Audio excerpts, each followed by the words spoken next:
け翼。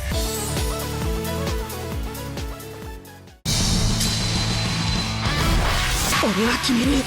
旅立ちのゴールを決めるんだ。俺のカミソリサッカーを見せてやる。ここで俺が抜かれたらおしまいだ。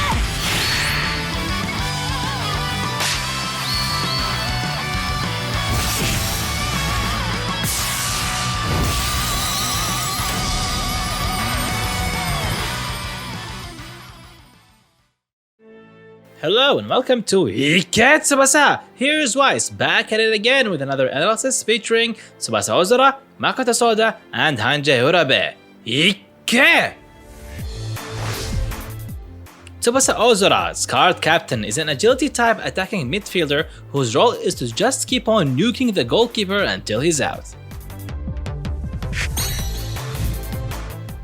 Now for his skill set, his S-Miracle Drive Shot is capped at 490 momentum, has no special effect and is considered above average in the current meta. It seems underwhelming when compared to Skydive Shot, which has the same momentum and comes in with 2 added effects. His S-Heel Lift is capped at 375 momentum, is actually not that worth investing in, while A V3 Interception is one of the best A interceptions Tsubasa has access to, and to be honest, I would actually just pull for Tsubasa, this card captain, just to get that sweet V3 interception. His passive is a Team Link 30%, which is similar to Klab 11 and can be game breaking if fully activated.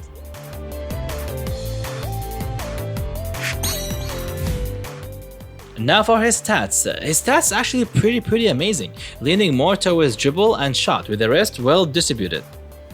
Card Captain already has the upper hand compared to the champion of Nankatsu pre-passive, as recent players released have fewer stats put into the unnecessary departments. With passive fully activated, his parameter shoots up with his shot at 13.7k and both volley and header at 15.4k. He is more threatening offensively than his Dreamfest Agility iteration with the passive activated.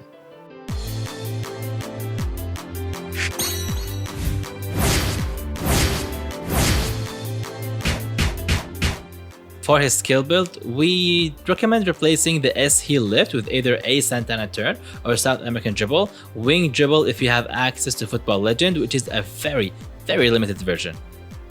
Now consider giving him an A Drive Pass. As for the S Flying Drive Pass, along with the S Green Cut Pass that came with the 97 banners, only consider it for him if he's in your first team. Also, when Misaki does drop to the middle school pool, Klab, I'm talking to ya, you can consider giving him a 1-2 with Misaki as well. To complete his build, give him an A Aura Curtain Extreme, obtainable from the Decisive Victory Battle card.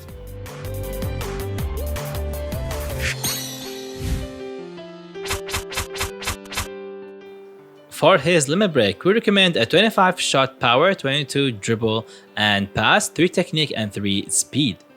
This limit break is great if you're investing in passing and trying to widen the uses of Tsubasa in the field, and we believe that this option will be most viable when Misaki, middle school, Klab, I'm talking to you again, drops in and gives him a 1-2 to be able to use it in the field.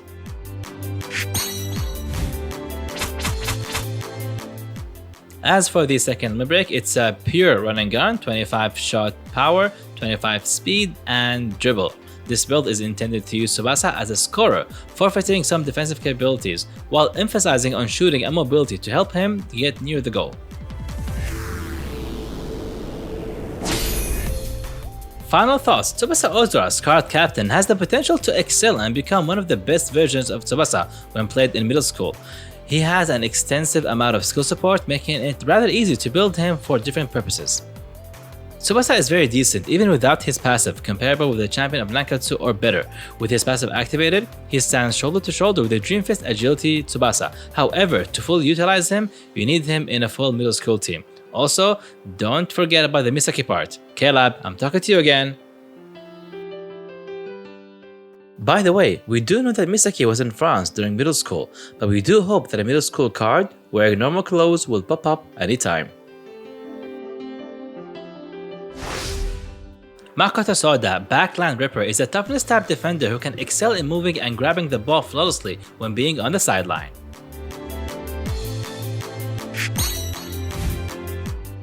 Now for his skill set, the default skill that comes in with Soda are all considered subpar. Most of the skills that has access to within the game have low momentum as well, which is kind of depressing for him, to be honest.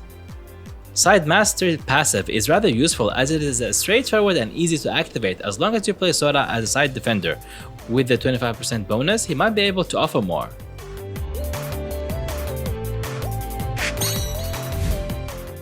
Now for his stats, with a lack of blocking stats, it's obvious that he is more suited to be played as a side defender. His tackle and intercept is well above 7k and are both quite impressive. His parameters pre-passive looks good with the tackle and intercept exceeding 10k. Post-passive parameters become rather obscene with his dribble and pass hovering around 11k and both tackle and intercept surpassing 13k.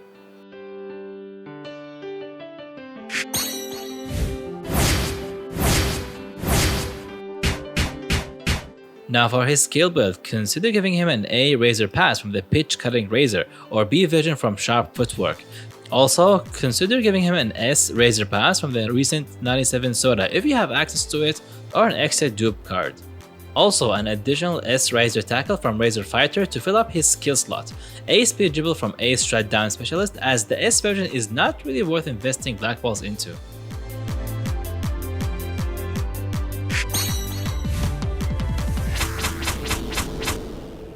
Now for his limit break, we recommend a 17 dribble, pass, tackle and intercept with 16 in technique and in speed. This limit break is suitable for those who have access to Soda's offensive skills and playing him as a wingback joining the attack occasionally.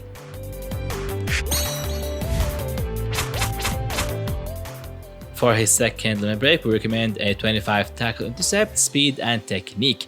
This build is proposed for those that do not intend to involve Soda in attack, solely focusing on ball winning and maximizing his defensive capabilities.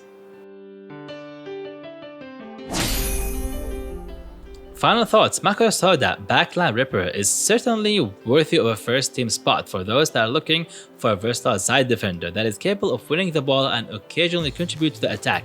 He is not middle school team dependent, so he can be played in various archetypes. However, Soda would not be effective played as central defender with his medical blocking stat and his passive inactive. Furthermore, it is rather difficult to justify non-specific black ball investment as he is burdened with low momentum skills. Hanji Urabe, Uncompromising Hard Worker, is an extremely useful skill type DMDF whose very essence of usage lies within his team skill. Notable hidden abilities, Tenacity Nita is a new type of hidden ability that can be game-changing, especially if more similar abilities are released for other characters in the future. Middle school players stat 3% is great for those that plan to build a team around that. It can be used to buff Stormy Resurrection Hyuga as well. Nita stat 5% is going to be useful for those who run Nita. This will not be as significant as most of Nita's skills are low momentum.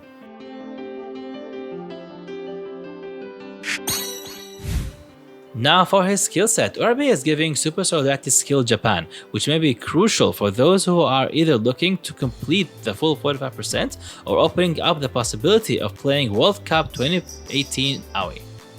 S Tenacious Sliding Tackle skill is capped at 455 momentum, is higher tiered tackling skill that might be worth some investment if you love Urabe-sama. His passive is quite restrictive as it requires Nita, however, he can enjoy his passive without being limited to the middle school archetype.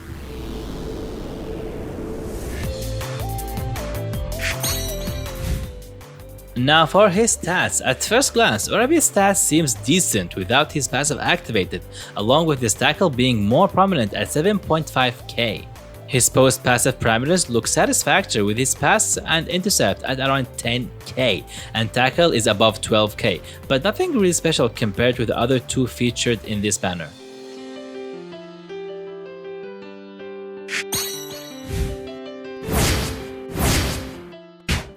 Now for his skill build, we suggest giving him an A speed dribble from the SR Otomo Star and A forcible interception obtainable from the either hot-blooded defense or fiery gutsman that doesn't know the word surrender.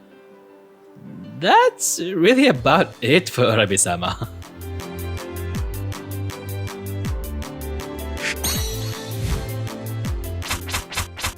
Now for his limit break, we recommend a 25 tackle, 25 speed, 17 in pass, 17 in intercept, and 16 in technique. This build enhances how Urabe is designed, focusing on his defensive aspects, mobility, and passing.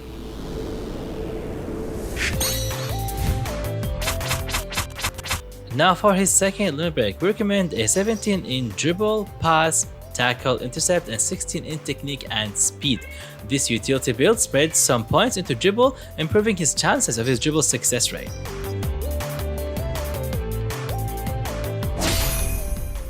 Hanji Urabe, Uncompromising hard worker, is designed to be played alongside Nita, with both benefiting from each other, especially the recently released middle school Nita. Looking at the current meta, Nita is not the first choice when it comes to forward selection, so this affects the value of Urabe. Urabe-sama is still valuable as he comes in with the super soldati team skill, crucial for those missing a piece and those looking to play other versions of Aoi, Soda, or Hyuga. So this is it for our analysis on the recent middle school players. I hope you guys had fun. Here's Vice, over and out.